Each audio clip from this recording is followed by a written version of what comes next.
What's up, everyone? Aaron here, and today I'm going to be taking a look at Dr. Wu's DW-E09 Starfear and E10 Spray Drift. These are sub-legend scale figures from Dr. Wu if you're not familiar with this line. And these guys are teeny tiny. Now imagine that they would work better with their intended purpose, I believe, of being companions to Titan class figures. But I don't really have any Titan class figures. Not really that kind of a collector personally. But I do love my pocket bots. And these guys definitely qualify as pocket bots. So let's take a closer look at Starfear and Spray Drift, or Starscream and Seaspray as you know them, and take a look at what they come with. Here's the box they come in. It's got some pretty cool stylized artwork on it. I'd really like it for both of the characters. The artwork just repeated. You get a product shot, more artwork, so you get what you're getting there. You will also receive instructions for both figures, individual sets, and you'll also receive collector cards for both of them.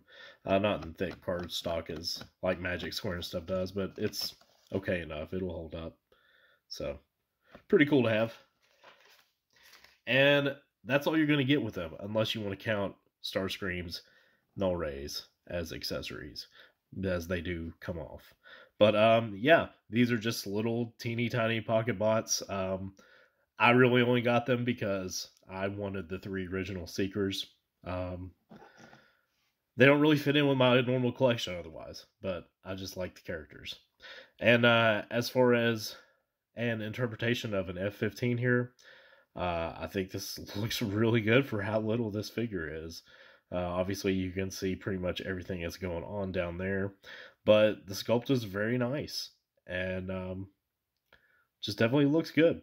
No real paint. There's a little bit of blue paint here and on the cockpit, but otherwise, the rest of the color effects, like here on the tail fins and on the wings, are just applied with stickers. So, but they're applied on there well, so I have no qualms with that. And like I said, it's just a nice little F-15. Definitely works as a sort of G1 Starscream. Very cool. And even less to say really about Seaspray. Like I said, I got it for the Seekers, but you know, I'm glad to have this little guy. He's a cool little figure. Again, the only paint on him is some nice metallic blue paint here on his windshields here. For his cockpit, whatever you want to call it in a hovercraft. I'm not sure about the specifics of hovercrafts, but you can see everything that's going on. He's just kind of hanging out here. These do spin manually if you want his propellers to spin, so there you go for that. But yeah, like I said, you can see everything that's going on, but it's a cool little teeny tiny pocket size Seaspray. So before we get into the transformation, I'll bring in some size comparisons for these guys. Here they are real briefly with my usual car comparisons: Magic Square, New Age, Iron Factory, and old Hasbro Legends class. So you can get an idea of how little these guys are, generally speaking there. For Starscream, here he is with core class Starscream and the super old Reveal the Shield Starscream I reviewed way back on the channel real briefly. So there you go for Jet. And here's Seaspray with G1 Seaspray. Looking cool.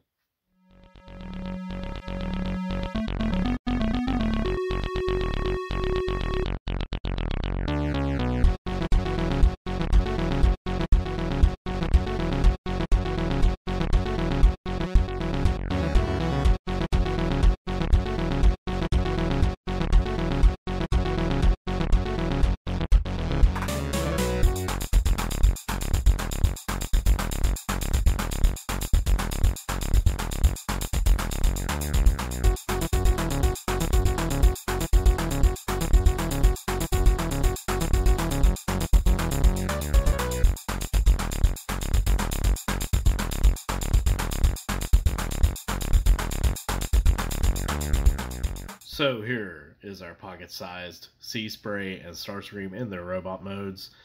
And I like them. They're both a kind of a different style in the same package, which is a little odd to me, but I actually really dig it for whatever reason. Seaspray here, as you can see, is a little more, I suppose, chibi-esque might be the word for it. He's definitely a little more kid-friendly looking, you know what I mean? Definitely not the exact proportions of G1, sort of like this Starscream seems to be going for.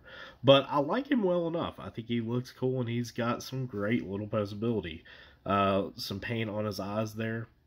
Otherwise, that's the only other paint you're going to get. But he looks cool. Ball joints here, butterfly, reverse butterfly, due to how he transforms. You can move it out to there. A ball joint at the elbow as well. You can't really move his head. It's attached to, you know, his propellers, so he's looking straight forward. Obviously nothing at the waist. Ball joints at the hips, though, so he can do full splits, full kicks, pretty much, almost all the way anyway. Far enough for what you would need for something this little. Knees to 90 degrees, and then he's got a ball joint at his ankles, so you can get some movement as far as that goes. So, a decent little bit of articulation for this little guy, and I like him. He's a cool bycatch, if you will, for me getting the Seekers, so I'm definitely happy to have him. He's a cool little pocket bot. But let's get to the star of the show, Starfear, or Starscream. And he looks cool. Like I said, the proportions on him are a lot more traditional, if you will. So I really like how he looks and how he came out. As you can see with him, he does have a little bit more paint on his face and on his titty turbines here. So looking good as far as that goes. Articulation wise, his head can rotate around, but because of his, you know, jet intakes there, you're only going to be able to turn them so far.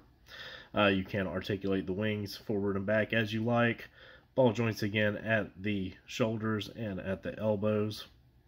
Null rays are removable if you so choose, but he cannot hold them.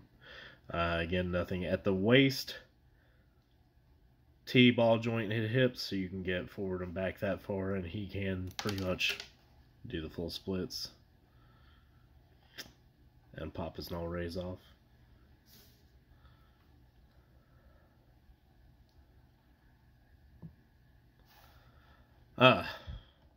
Knees right to 90 degrees. You can angle these tail fins how you like on his legs, but you're supposed to put them all the way back. I get according to the instructions, and you get toe up and down just due to transformation. Helps a little bit with posability. But yeah, not bad. I think he looks pretty good, honestly. As you saw, the transformation is a little bit similar to the core class Starscream from Kingdom. So, very cool though. I like him a lot. I think he's a cool, fun little pocket-sized representation of Starscream. So again, I don't really have any Titan bots to show them off with. Like I said, I think Dr. Wu's intended purpose for them is to sort of scale with them.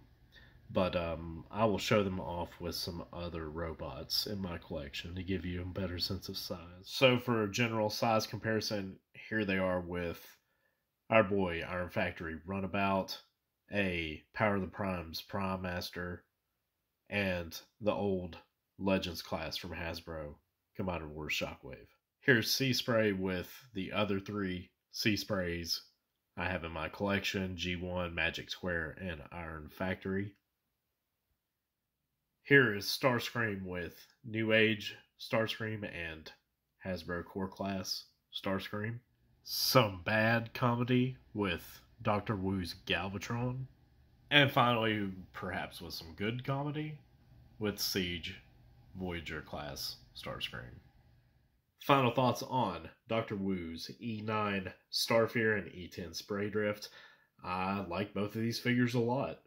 As a fan of the Seekers, I think they were just cool little pocket bot versions of Seekers to have. And definitely proven right once I got them in hand. And Seaspray is a nice little addition as well. Engineering is very cool on both these figures, especially Starscream. I like it because it is kind of similar to the core class Starscream in its transformation. And all the joints and materials feel good on both these figures. I didn't have any QC problems on mine. And they are pretty posable for what they are, just little tiny pocket bots. And I like them for that. As I said before, if you have Titan class figures, you probably get a little bit more bang for your buck in picking these guys up. But I like them just as they are, as, like I said, definitive pocket bots, in my opinion. So, hope y'all enjoyed the review. Have a good one. Till next time.